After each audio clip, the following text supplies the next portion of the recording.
তলোয়ার রাখছে, অস্ত্র ধারণ করে তারা কাবার ভিতরে ঢুকে গেছে।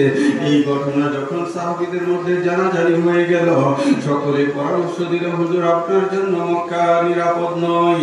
আমার মোল্লা হুসাইন তখন এই সিদ্ধান্ত নিল, 3রা জিলহজ, কার মতে 7ম জিলহজ 9 তারিখে হজ হয়, আর আমার মোল্লা হুসাইন 3 জিলহজ মক্কা থেকে কুফার দিকে রওনা দিলেন।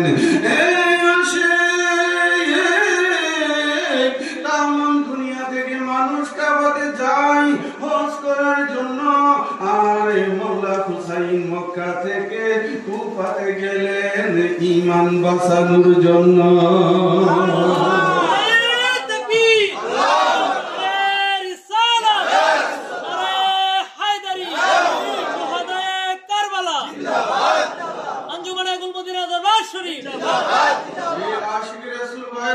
সমস্ত মানুষ মক্কা দেশে হজ করার জন্য, আর মৌলা হুসাইন জিদের কারণে মক্কাতে থাকতে পারেন না।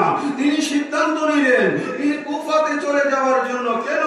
উনাকে মক্কাতেও তারা নিরাপদ রাখতে পারে নাই, সেই জন্য তিনি হজকে বাঁচানোর জন্য কুফার দিকে রওনা করলেন। চিল্লিয়া বলো আল্লাহু আকবার।